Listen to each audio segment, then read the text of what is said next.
NBA legend Julius Erving, who didn't mince words on the Inside the Green Room podcast with Danny Green when discussing the current super team in Brooklyn. He said, quote, "It's reminiscent of how the Yankees used to do it all the time. They load up, they call it buying a championship. The Lakers are known for doing that too. They're getting all these pieces.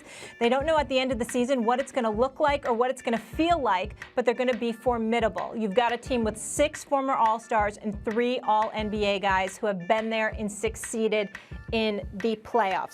Stephen A., are Dr. J's comments fair or foul? I kind of think they're foul, believe it or not. I don't necessarily agree with that. Number one, if you're going to say something like that, say it when LeBron did it and he went to Miami. Say it when LeBron and AD joined last year. I didn't hear Dr. J saying that then. Number two, here's why I don't compare it to the Yankees. You see, when it comes to Harden, Max, or when it comes to Kyrie, or when it comes to KD, as you have stated on many occasions, Max, they're going to get their money. They're going to get their money no matter who you play for. The money was those exact dollars was coming. Kyrie was going to get that max $141 million. KD was going to get his max. James Harden turned down the additional 2 years and $103 million from Houston. Okay, but when you bring up the Yankees, took the liberty, Max, of going back into my archives because you ain't the only diehard Yankee fan. I remember back in the day in 1975 when the Yankees paid Catfish Hunter over $3 million. How about when they paid Reggie? How about when they played Reggie Jackson, Max Kellerman? That was in 1977. Now he was worth it because they won back-to-back World Series, and we know who Mr. October is. But they gave Reggie over $3 million. Catfish was worth it too. That's right, he was absolutely. How about when they gave Dave Winfield $23 million? Remember that?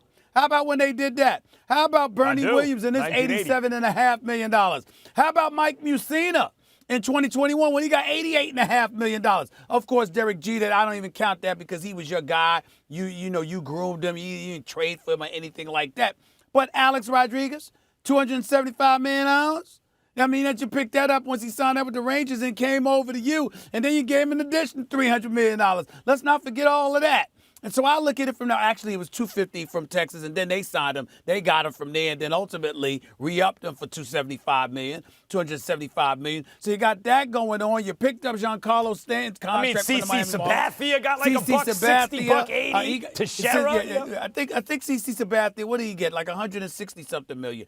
All I'm trying to say is this: It's not the same. It's not the same because those guys that the Yankees got, you can make a legitimate argument they were going to be hard pressed to get those dollars elsewhere. You literally bought them, okay? You overpaid in some instances to get them to wear pinstripes and come to the Bronx because you're the Yankees and you were a cash cow and you could afford what most teams couldn't. That's not how it is in the NBA. KD chose to go to Brooklyn. Anywhere else he would have gone, they would have given him the exact max dollars that the Brooklyn Nets gave him. And so I look at it from that perspective, and I would say the great Dr. J. Julius Erving, who I love dearly, I don't think he's right on this particular equation in terms of comparing the two. I don't think there's a comparison there.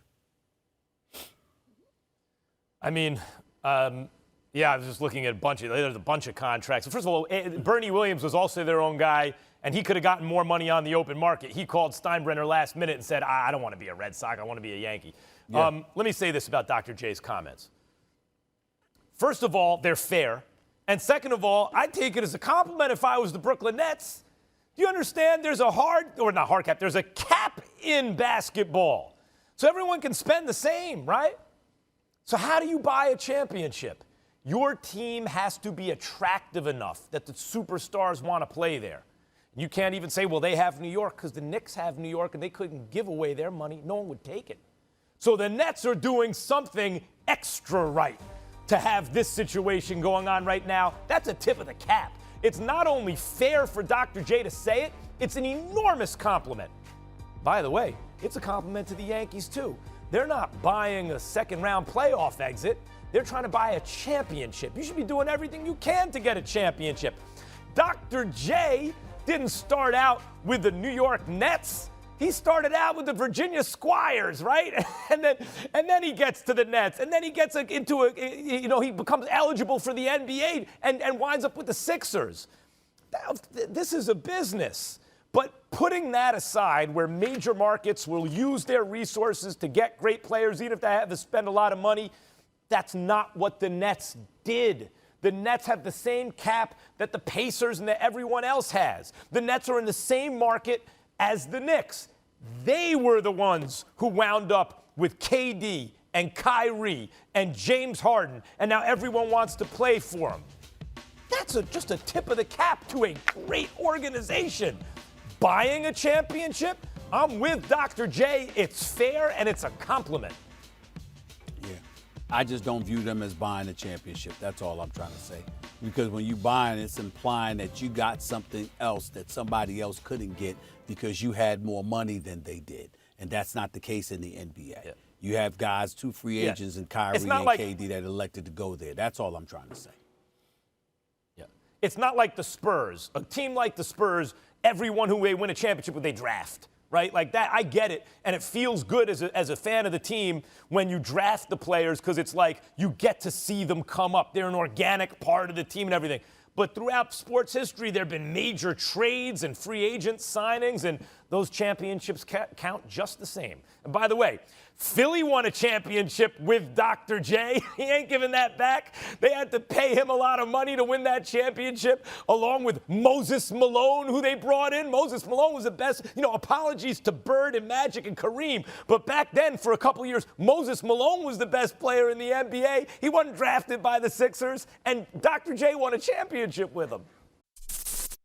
Thanks for watching ESPN on YouTube. For live streaming sports and premium content, subscribe to ESPN+.